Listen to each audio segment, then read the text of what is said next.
appears I have everything I need to start putting the crank in this block.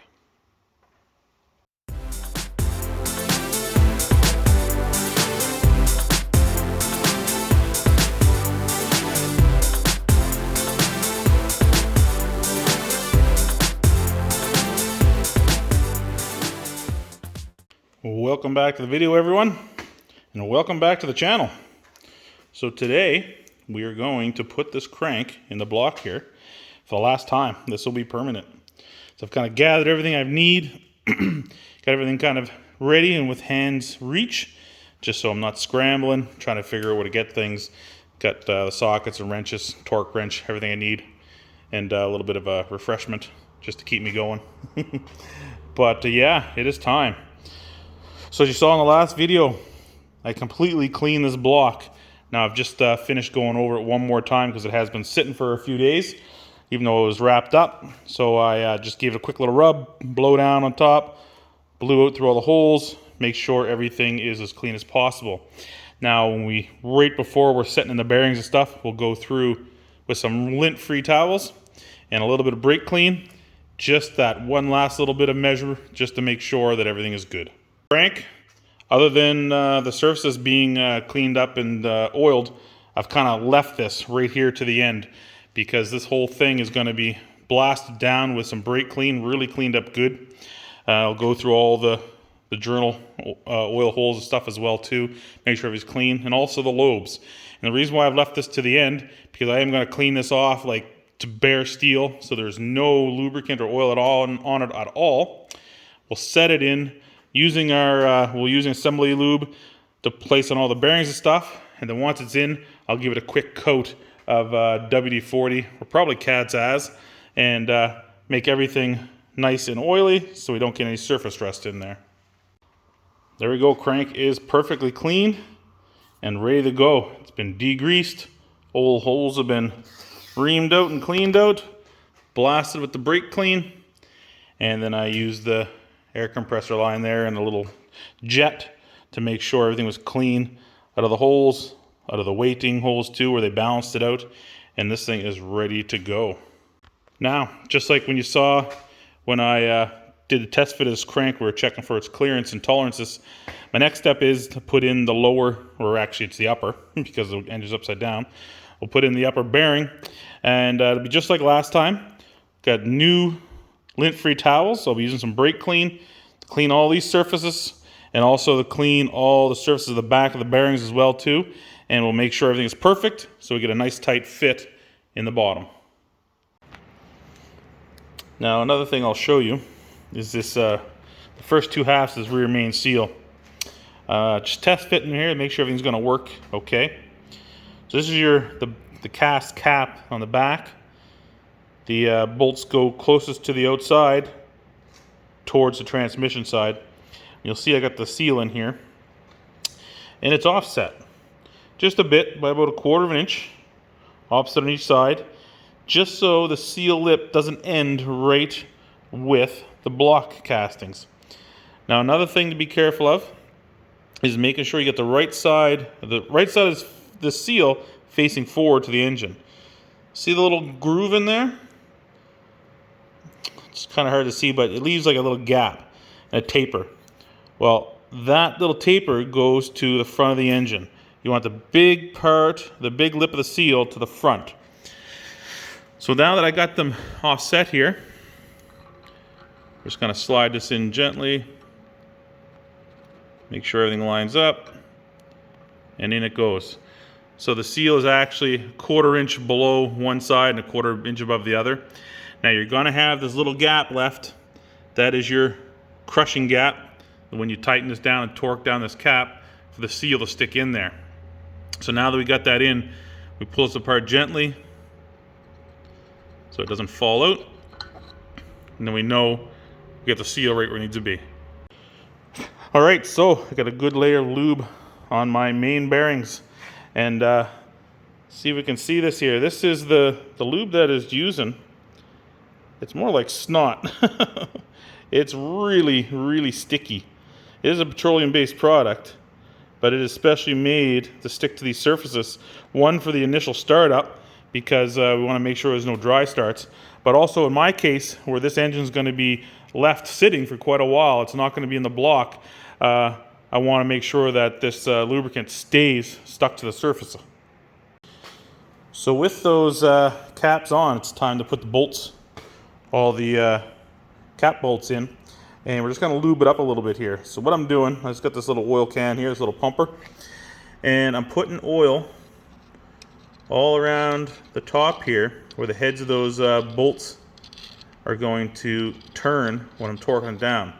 This is just going to help create a little less friction and be as accurate as possible on the torque of those bolts.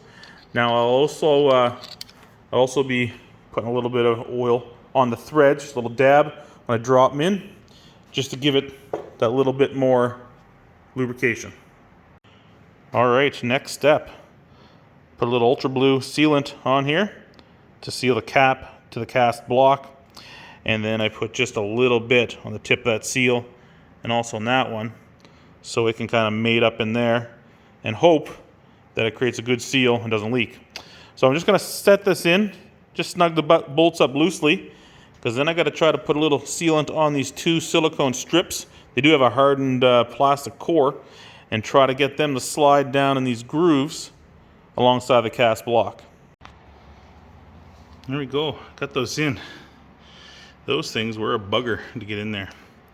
So I end up just barely wetting a little bit of oil on them on each surface. And the first one's not bad to get in, it slides down. The second one's a little tough because this seal, they do fit tight, so it shoves it all the way to the side. So all I did is got the blade of a screwdriver just in this little gap here, just to kind of compress that side of the seal just a little bit. And then I slowly worked that one down. And then once I got them down, put my bolts in, and these two bolts get torqued to 30 foot-pounds. Now I can see down in here, I got a nice little squish of silicone coming out of there, or Ultra Blue. Now, even though this seal fits tight all the way down there, I don't trust it at all. And online, that's a lot of complaints from people, is that this ends up leaking. So once I get my crank all torqued down, I'm going to come in here with my silicone, and I'm actually going to fill this little gap, squeeze a bit in here, leaving it kind of protruding, and then work it into this hole here, and then all the way down the inside, right across. And if I move the crank around, I can get in this space here, right around till it meets up with the seal. Do that on both sides. And then once it's dry, I'll remove a little bit of the goop that's sticking out past, and then I'll use an X-Acto knife to cut this flush with the top of the cap so the oil pan gasket fits on nice.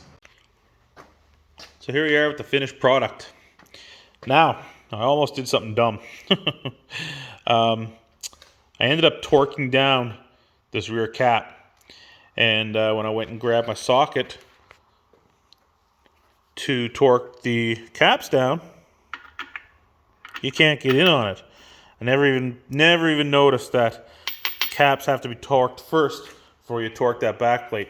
I did get lucky. I was just able to loosen these off, and I didn't have any of my goop in yet, and the goop on the bottom was still wet, so I was able to loosen this off, and even just that little gap that's there, I was able just torque that sideways a little bit, just enough to get the socket on, pop those down to 85 foot-pounds, went 40, then 85, slid the cap back in, put them back on to 30 foot-pounds, and then I ended up running the Ultra Blue right around here, as you see. I went around the top, I went right down in the corner, and met up right at the bottom where that goop came out.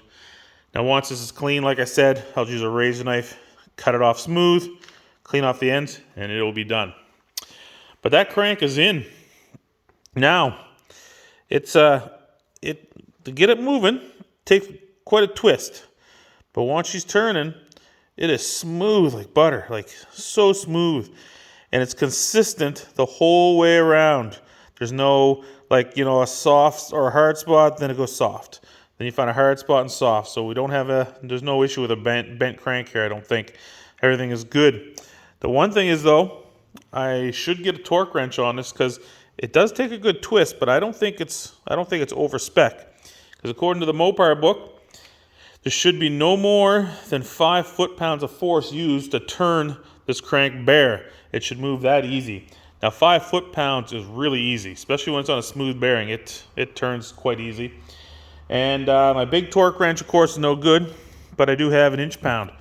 So 5 foot-pounds is 60 inch-pounds, and I'll have to borrow a socket from work. I do not have an 1.25" socket. Actually, out of everything I have, socket-wise, the biggest thing I have is 1 1/8".